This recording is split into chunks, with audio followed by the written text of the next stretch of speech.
El Departamento de Relaciones Públicas, Prensa y Protocolo de la Asamblea Legislativa presenta Asamblea Legislativa Noticias. Porque hay cosas buenas que decir.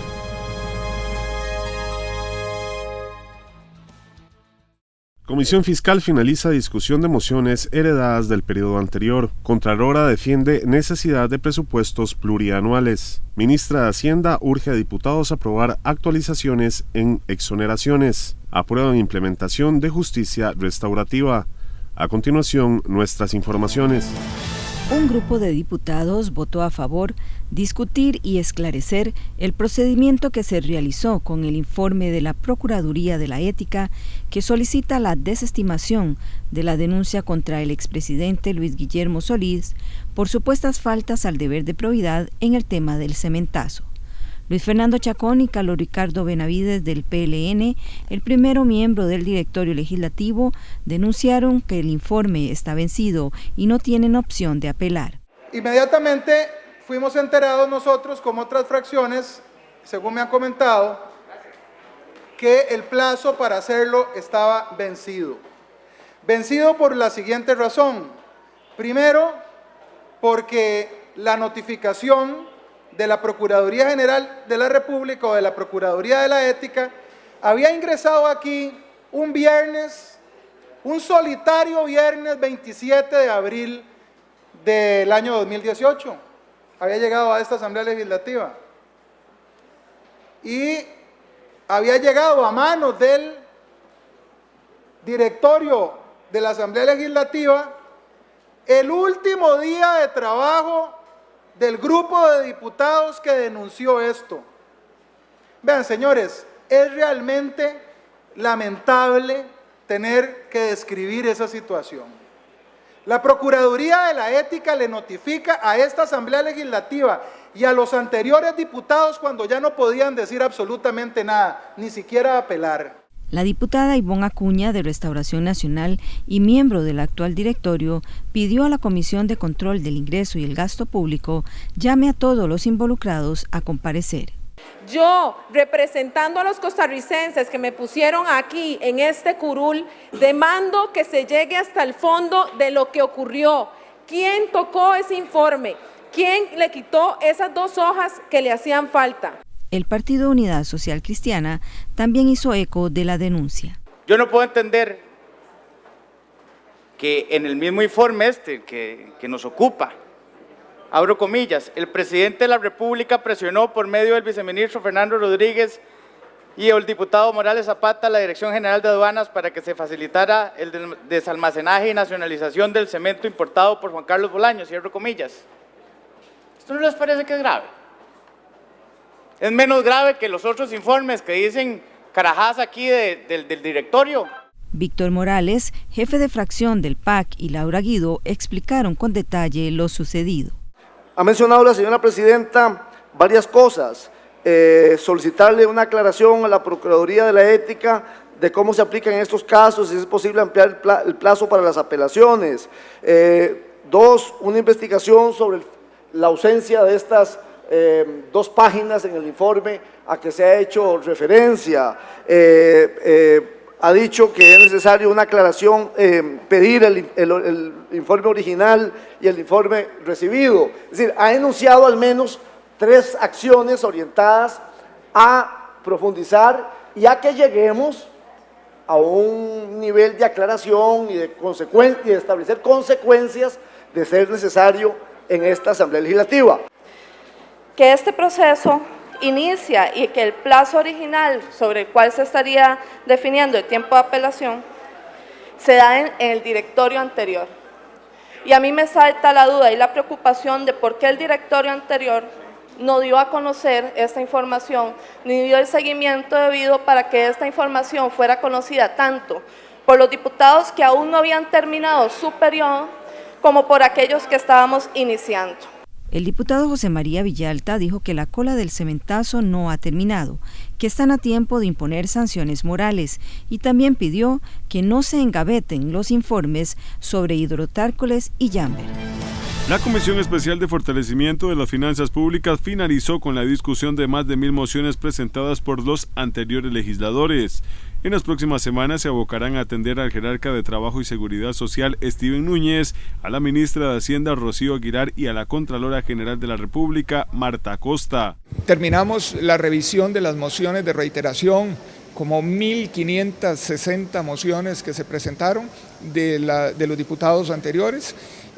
Iniciamos la consulta del proyecto a los que haya que consultar según la ley, y además la comisión se abocará a recibir 3 audiencias, que es el ministro de Trabajo, que es la ministra de Hacienda y la Contralora General de la República. En eso vamos a estar las próximas 2 semanas. Ramos recalcó que el proyecto se mantiene sobre 4 ejes: reformas en impuesto de ventas, renta, empleo público y regla fiscal. Es importante decirle a los televidentes que es un proyecto progresivo. El impuesto al valor agregado es un impuesto que el 75% lo va a pagar el 50% de más ingreso, y en la parte del impuesto de renta es un impuesto que va a ir sobre ganancias de capital, va a quitar mucho de lo que tiene que ver con paraísos fiscales y gastos en paraísos fiscales, etcétera. Así que es un proyecto progresivo que nos va a permitir darle oxígeno a las finanzas públicas que hoy están muy comprometidas. La proyección de los diputados es discutir la reforma fiscal en los próximos 2 meses. Los legisladores de la Comisión Especial que analiza reformar el artículo 169 de la Constitución Política para garantizar la sostenibilidad y plurianualidad de los presupuestos recibieron a la Contralora General Marta Acosta. La jerarca defendió la importancia de la modificación que busca autorizar a las instituciones planificar presupuestos a más de un año.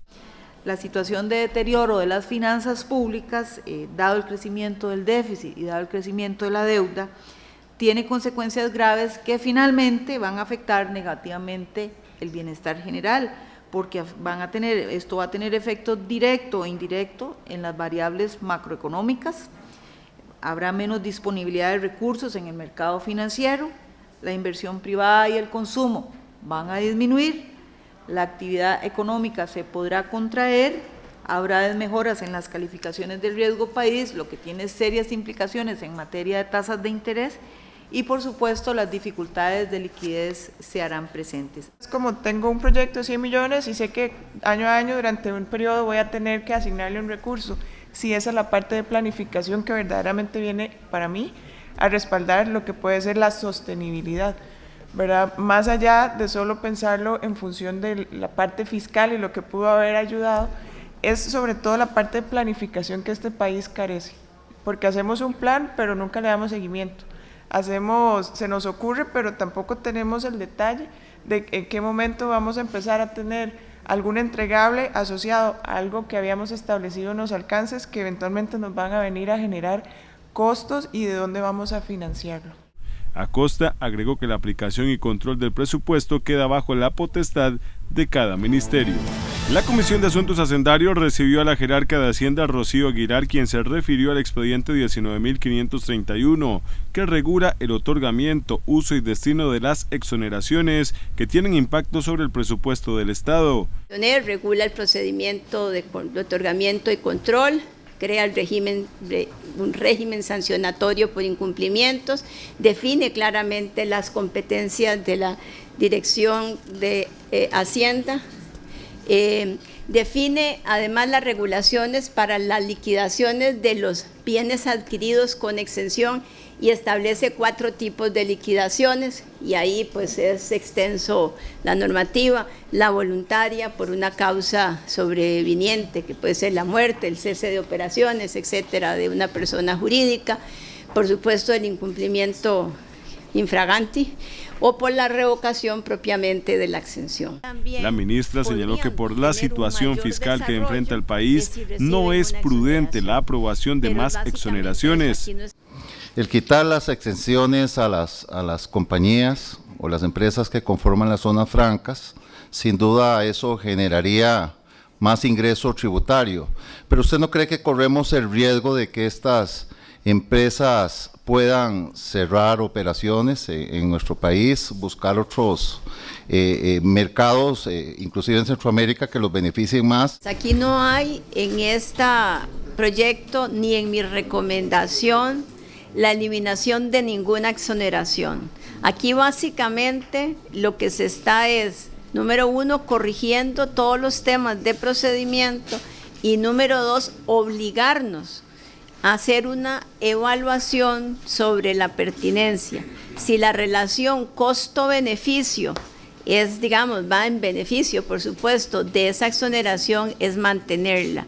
Si se puede referir a cuáles son las condiciones actuales en las que se mueve el régimen sancionatorio y cuáles serían las principales necesidades que vendría a solventar el proyecto. Ese es como el corazón de este proyecto y básicamente uno diría que tiene un régimen bastante precario, con normativa dispersa en diferentes lados, con poco instrumental de, no sé, de hasta embargos, etcétera. Entonces eso, digamos, es un tema central y fundamental que nos daría a nosotros mucho mejor herramientas para, pues una vez que el Congreso toma la decisión de otorgar una exoneración, nosotros les podamos garantizar de que efectivamente se está haciendo el mejor uso de ellas.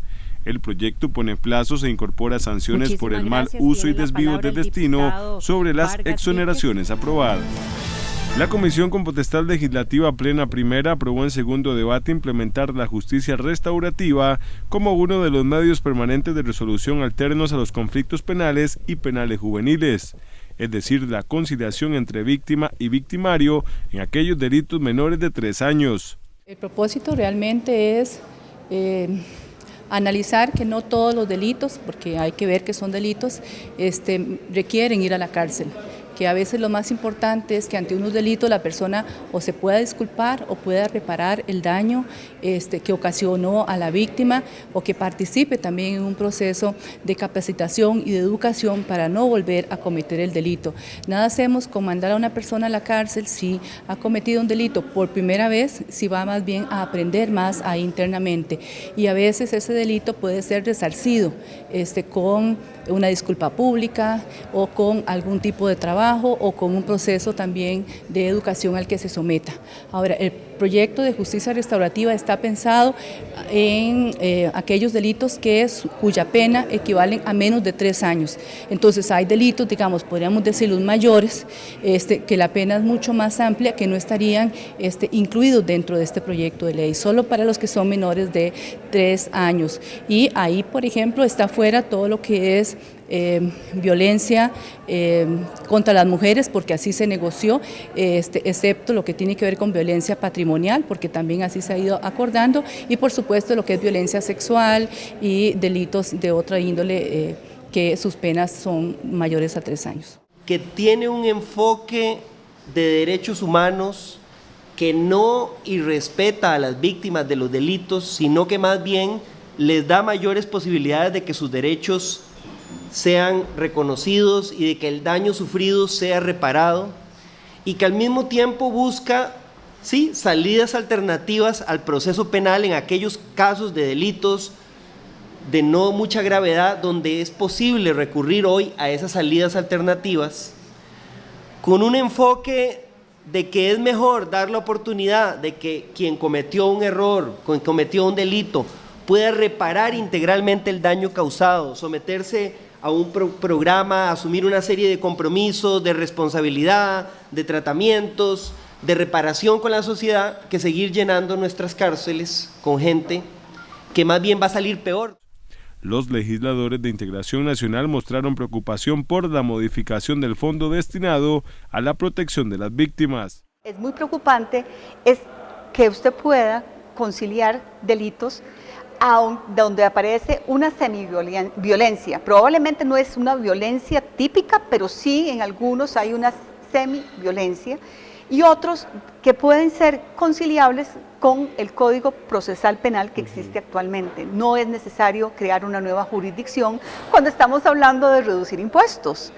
Pero lo más preocupante, que en lo que yo realmente no voy a aceptar y lo que peleé y he dado mis argumentos en diferentes medios, no se debe de tocar el fondo de las víctimas.